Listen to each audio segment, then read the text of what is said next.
OK. Là, je suis vraiment remplie d'amour pour vous, remplie de bienveillance. Gardez ça en tête. Je pense que là, c'est le moment de faire un peu de tough love, si on veut. Qui, j'espère, va aller faire le travail nécessaire, va vous aider à vous shaker un petit peu, à vous sortir de peut-être votre lourdeur, vos excuses, tout ça. Parce que il y a une chose que, puis pour moi, ça a été une grande révélation, même si je le savais depuis longtemps, j'en ai vraiment pris conscience cet été, c'est-à-dire que on est souvent nos propres victimes, puis on est souvent victime du malheur qu'on se crée nous-mêmes. Donc évidemment, il y a des vraies épreuves dans la vie. Quand je dis vraies épreuves, je veux dire, tu sais, des choses complètement hors de notre contrôle qui sont vraiment éprouvantes, là. Des deuils, des agressions, des trucs vraiment traumatisants comme ça. Je veux surtout pas minimiser ce genre de choses-là, puis je trouve important de dire que là, je m'adresse pas à celles qui sont victimes de moments difficiles comme ça, OK? Je m'adresse à celles qui laissent leur quotidien les alourdir. À celles qui ont l'impression d'avoir tout sur papier, mais de pas être heureuses. À celles qui se retrouvent souvent en mode victime. Pas que c'est jamais de leur faute, mais c'est tout le temps les autres qui ne comprennent pas leur réalité. C'est tout le temps les autres qui sont sur leur dos, qui ont pas assez de compassion, ou qui ont fait quelque chose qui est venu les atteindre, elles. Je m'adresse à celles qui ont de la peine au quotidien, celles qui ont plus tendance à trouver ça dur que positif. La grande leçon que j'ai eue cet été, c'est qu'en fait, j'étais dans cet état d'esprit-là depuis plusieurs mois où je me sentais victime de ma propre vie. Et pourtant, ma vie, c'est moi qui l'ai créée.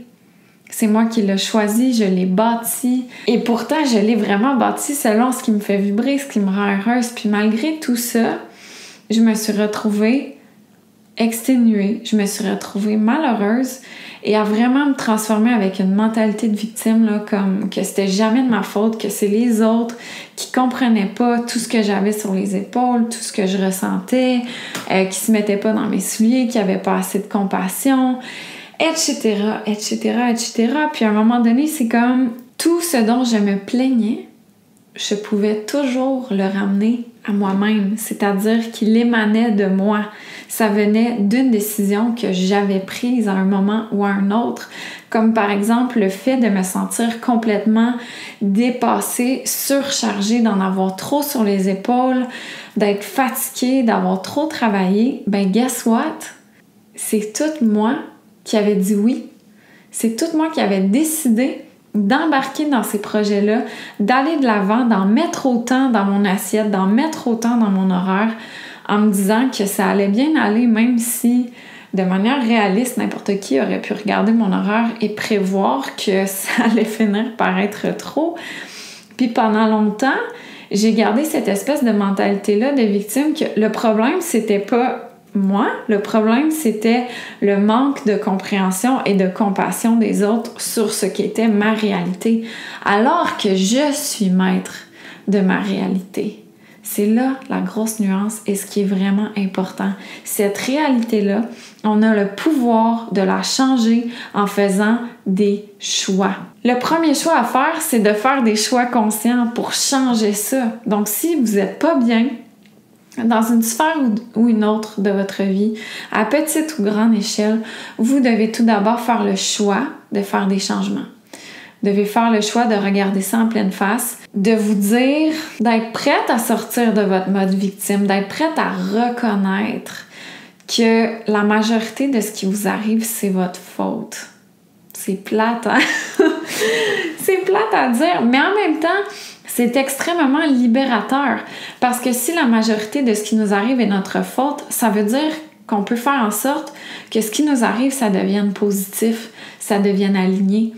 Ça veut pas dire évidemment qu'on n'aura plus jamais d'épreuves, que tout va être facile. Dans la vie, on est sur Terre pour vivre des expériences, pour apprendre, pour évoluer. Mais ça veut dire que ce sur quoi on a du contrôle, On a le pouvoir de rendre ça le plus aligné possible avec nous-mêmes, le plus axé sur notre propre bonheur. C'est-tu pas fantastique, ça? Mais il faut prendre la décision de faire en sorte qu'on se sorte de notre mentalité de victime et qu'on décide que ce qui nous arrive, c'est notre faute. Qu'on le reconnaisse et qu'on décide de transformer ça plus positivement. Donc, en gardant ça en tête, le travail qu'on fait ce week-end, vous pouvez aller décortiquer ce qui fait partie de votre vie. Que ce soit vos relations, votre horaire du temps, vos passe-temps, vos passions même, vos rêves. Les rêves aussi, c'est important de les revisiter parce que on continue d'évoluer, on continue de changer. Mon rêve n'est plus du tout ce qu'il était il y a quelques années ou même il y a quelques mois de ça. Évidemment, il évolue avec moi. Fait que c'est important de revisiter tout ce qui fait partie de notre vie, de notre temps, de notre énergie, de nos pensées. C'est peut-être un bon moment aussi pour aller explorer la façon dont vous vous parlez. Parce que comme je disais, la Vierge a tendance à être méchante envers elle-même. Donc, de juste observer c'est quoi votre genre de discours, puis est-ce qu'il y a moyen que vous rendiez ça plus positif, plus léger, plus bienveillant surtout. Essayez d'avoir plus d'empathie, de compassion et de bienveillance face à vous-même. Vous faites de votre mieux. Puis à partir de là, quand quelqu'un fait de son mieux, on peut pas le juger. Puis je suis certaine que vous le faites pas pour les autres. Donc pourquoi vous le feriez pour vous-même? Alors ce week-end, c'est un bon moment pour explorer tout ça. Puis regarder ça, pas de manière froide, mais très objective. C'est-à-dire que, justement, vos relations, les gens qui font partie de votre vie, ce qui se retrouve dans votre horaire, votre travail, votre carrière, vos tâches au travail, votre horaire du temps, les activités des enfants, vos activités le soir, vos passions, vos passe-temps, tout ça. C'est-tu aligné avec vous? Est-ce que ça vous aide à vibrer? Est-ce que ça contribue à votre bonheur au quotidien? Puis tu sais, vous savez, petite parenthèse sur la carrière, parce qu'on est dans une espèce d'époque de génération où on a tendance à croire que notre carrière doit être notre passion, que ça doit vraiment, que notre carrière doit être un hell yes, comme on disait. Puis la façon dont je vois les choses, c'est que notre carrière doit être épanouissante. Et il y a une immense nuance entre quelque chose d'épanouissant et quelque chose qui est un hell yes.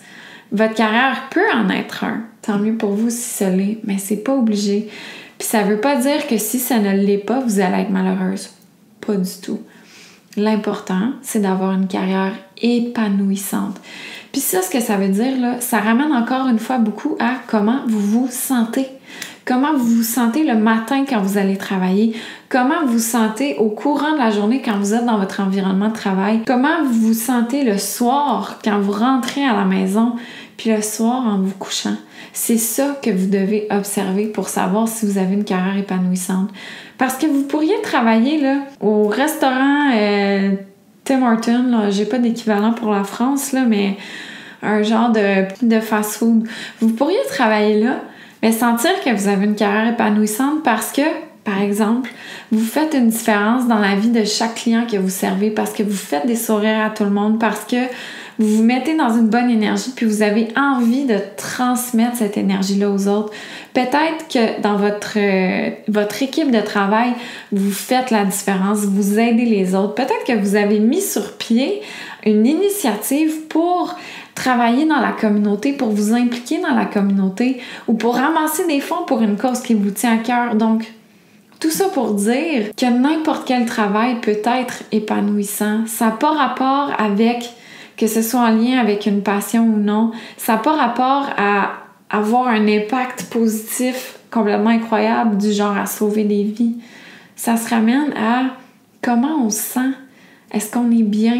Est-ce qu'on est nourri? Est-ce qu'on est légère? Est-ce qu'on est sereine?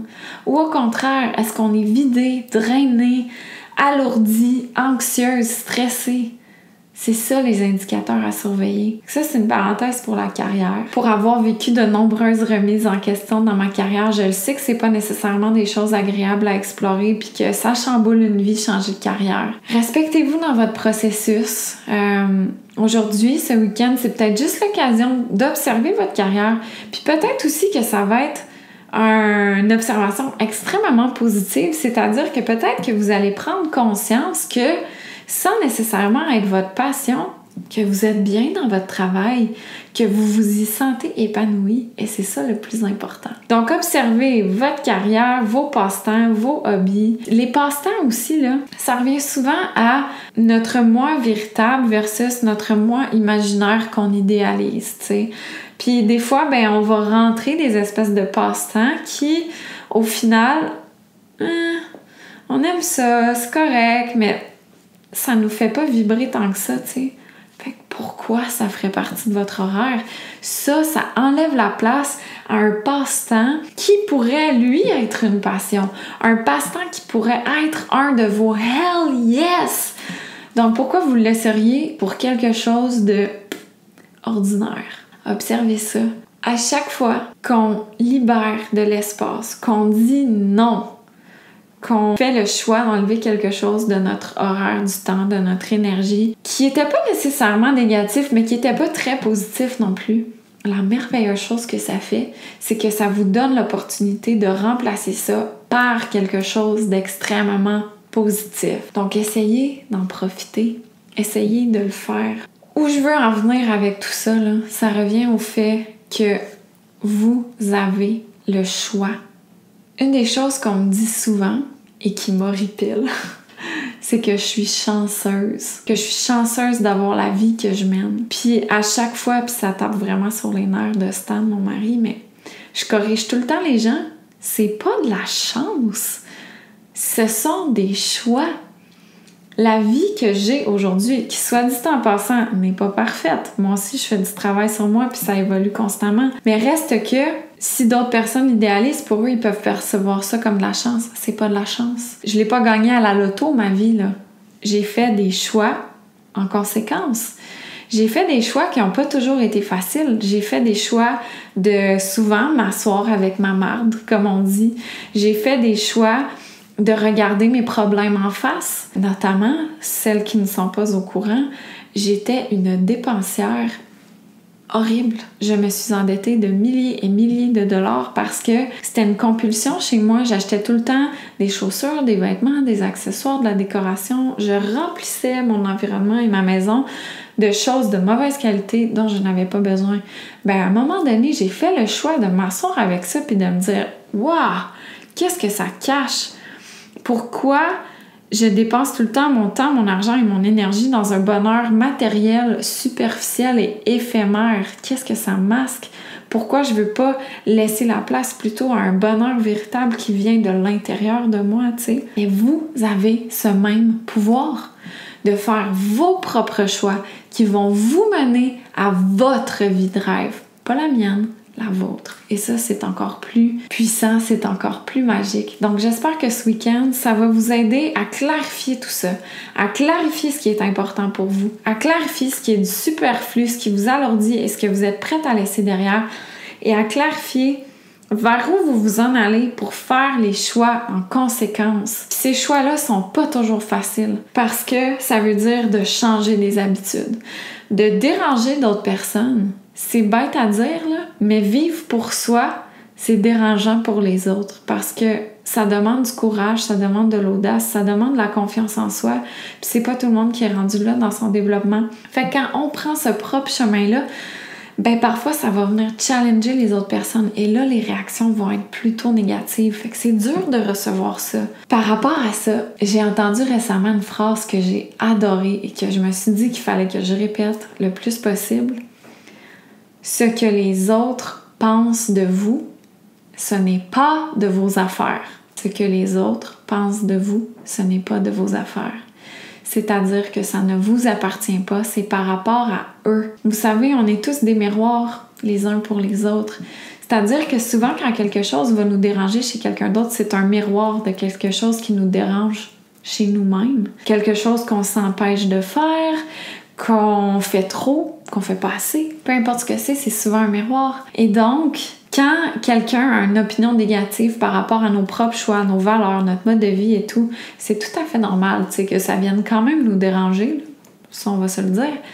Mais quand on se rappelle que ça nous appartient pas, c'est pas de nos affaires, c'est uniquement par rapport à eux-mêmes, ben pour moi, ça m'aide vraiment à faire la paix avec ça, tu sais. Je suis quand même dans un monde public où je m'expose à ce genre de commentaires-là, puis j'avais tellement de difficultés avec ça au début. Et je dis pas que tout est réglé, mais ça m'aide. Je me rappelle ça. Quand quelqu'un est pas d'accord avec ce que je fais ou tombe dans la méchanceté, c'est pas de mes affaires. Ça lui appartient. Je suis un miroir de quelque chose pour cette personne-là. Fait que ça, c'est pour vous préparer d'avance peut-être un petit peu parce que parfois, ça se peut que vos choix dérangent les autres parce qu'eux sont peut-être pas capables de faire ces choix-là encore. Mais on revient au point où vous avez le choix. Tout le temps. C'est votre plus grand pouvoir. Alors, profitez-en. Sur ce, j'espère que ça vous aura motivé, que ça vous aura donné envie de faire vos propres choix, de choisir votre propre bonheur et de créer votre vie de rêve parce que vous la méritez. Plein d'amour.